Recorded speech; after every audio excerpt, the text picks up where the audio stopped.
Bien-aimés, shalom. Encore une fois de plus, ravi de vous retrouver en ce merveilleux moment. Je bénis, n'est-ce pas, le Seigneur pour vous tous qui me suivez en ce moment, quel que soit là où vous vous trouvez.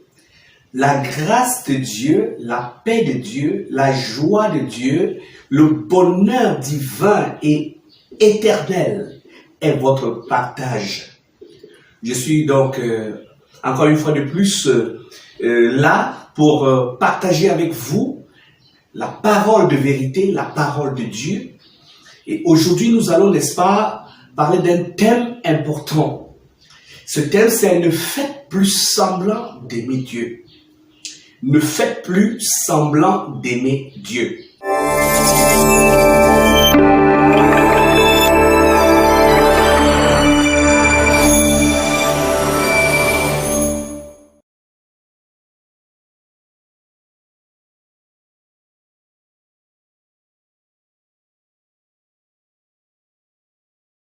Alors, bien-aimés, comme je disais tantôt, n'est-ce pas, le thème que nous allons partager aujourd'hui, c'est « Ne faites plus semblant d'aimer Dieu ».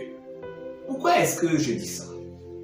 Parce que, n'est-ce pas, nous lisons dans Romains chapitre 8, verset 28. Nous savons du reste que toute chose concourt au bien de ceux qui aiment Dieu, de ceux qui sont appelés selon son dessein. Ça veut dire que lorsque vous aimez Dieu, Dieu change tout en votre faveur. Dieu dispose toutes choses en votre faveur. C'est plus que l'huile d'onction. C'est plus que l'huile d'onction. C'est plus que, je ne sais pas comment on peut dire, les eaux bénies. C'est plus que, c'est-à-dire que tout ce qui existe autour de vous devient maintenant une bénédiction lorsque vous aimez Dieu. Je voudrais m'adresser à quelqu'un, particulièrement à ceux qui cherchent la bénédiction.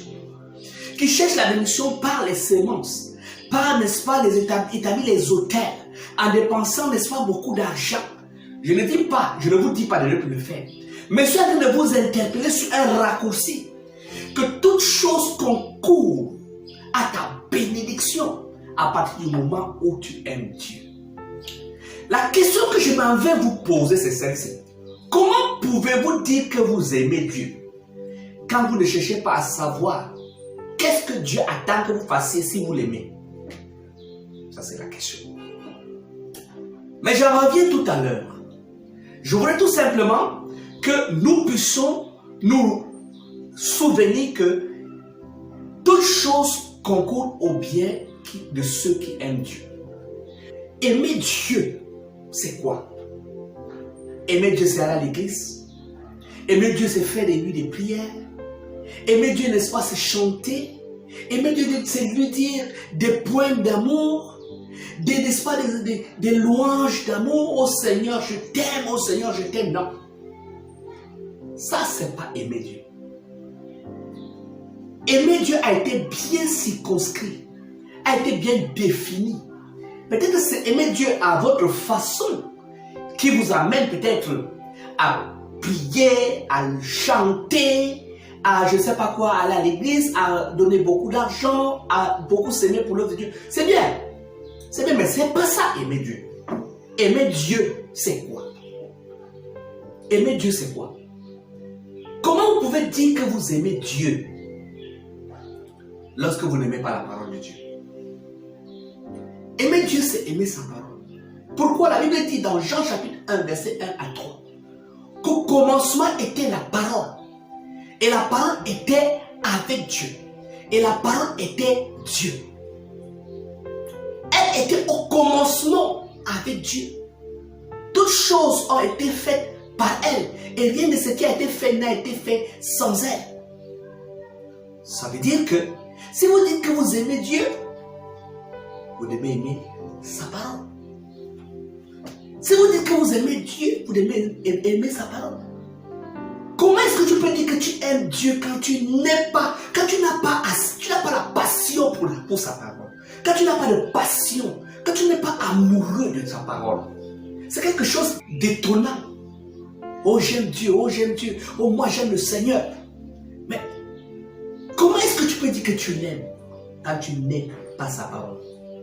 Selon Jean chapitre 1, verset 1 à 3, la Bible dit que Dieu, c'est sa parole.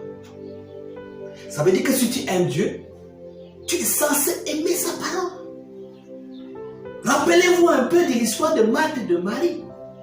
Marthe faisait tout pour plaire à Jésus. Parce qu'elle voulait manifester son amour envers Jésus. Mais ça n'avait pas touché le cœur de Jésus. Ce qui avait touché le cœur de Jésus, c'était l'attitude de sa sœur, que vous connaissez, Marie. Et qu'est-ce qui rend témoignage de sa sœur? Il dit qu'elle a choisi la bonne part qui ne lui sera jamais ôtée. Ça ne lui sera jamais ôté. Pourquoi? Parce que Jésus, c'est sa parole. C'est sa parole. La Bible dit dans Jean 8, verset 51, en vérité, je vous le dis, si quelqu'un garde ma parole, il ne verra jamais la mort. Ma parole. Si vous voulez dire que vous avez la vie éternelle, vous devez avoir en vous la parole. Dans Jean chapitre 14, verset 23, Jésus lui répondit, si quelqu'un m'aime, il gardera ma parole et mon Père l'aimera. Nous viendrons à lui et nous ferons notre demeure chez lui. Dieu veut venir habiter chez toi avec Jésus. Mais par quoi? Par la parole. La parole que tu fais quoi? Que tu gardes. Jésus n'a pas dit que si vous m'aimez, chantez pour moi, non. Jésus n'a pas dit que si vous m'aimez, parlez en langue. Non. Jésus n'a pas dit que si vous m'aimez, faites ma publicité. Non. Non. Jésus a dit, si vous m'aimez, gardez ma parole et mon Père vous aimera. Et ensemble nous demeurerons chez vous. Si vous voulez avoir la plénitude de la présence de Dieu, la vie de la présence de Dieu, la pratique de la présence de Dieu partout où vous êtes, vous avez intérêt à garder toujours la parole. La parole. La parole de Dieu, c'est Dieu lui-même. Si vous avez la parole de Dieu, vous avez Dieu lui-même. Donc vous ne pouvez pas dire que vous aimez Dieu si vous n'avez pas d'affection pour sa parole. Hein? Si vous n'avez pas d'affection pour sa parole. Donc vous devez, n'est-ce pas, chercher à garder sa parole. Vous devez même d'abord chercher cette parole. Donc, s'attacher à la parole, c'est s'attacher à Dieu. Et si vous avez Dieu, vous avez sa puissance. Vous avez son onction. Vous avez son autorité, sa protection, sa sécurité. Vous avez sa paix, sa joie. Vous avez sa liberté.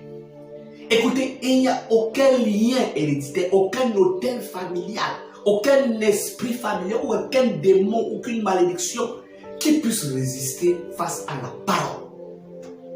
Face à la parole.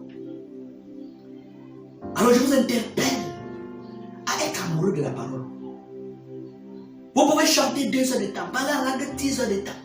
Mais combien de temps vous vous mettez pour la parole? Quelle est la passion que vous avez pour la parole? Hein? C'est la question que je me pose. La parole, c'est cette parole-là. Quand vous la gardez, c'est ça qui montre que vous aimez Dieu. Cette parole, elle vous donne l'immortalité. Nous venons de le voir. Lorsque vous vous attachez à la parole de Dieu et vous réussissez à tout ce que vous faites, selon ce que dit le Psaume chapitre 1. Heureux ceux qui ne s'arrêtent pas sur la voie des pécheurs, mais qui trouvent leur plaisir dans la loi de l'Éternel et qui la méditent jour et nuit. Ils sont comme un arbre planté près d'un courant d'eau qui donne son fruit en sa saison et son feuillage ne se flétrit point. Tout ce qui fait réussir. Voilà celui qui aime la parole, qui aime Dieu. Comment est-ce que Dieu peut être avec toi? Jésus-Christ est avec toi, Dieu échoue. C'est impossible.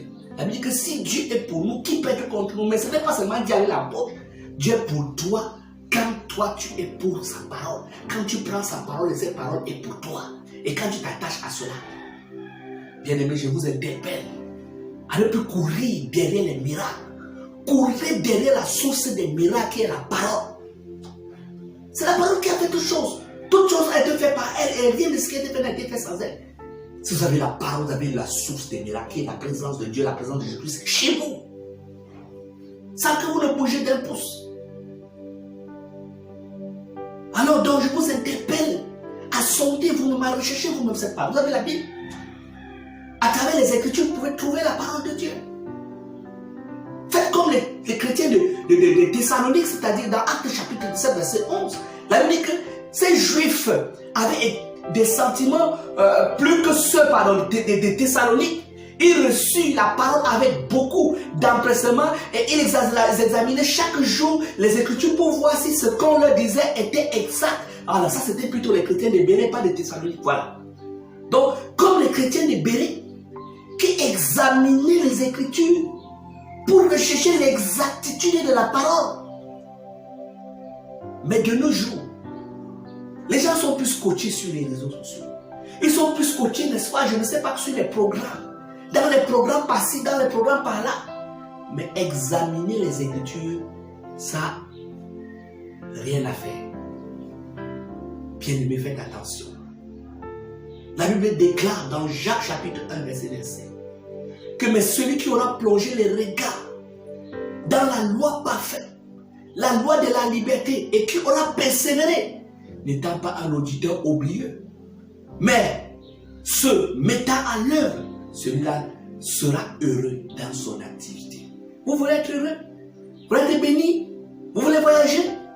Attachez-vous, connectez-vous, plongez les regards dans la loi parfaite qui est la parole de Dieu, la parole de vérité, la loi de la liberté.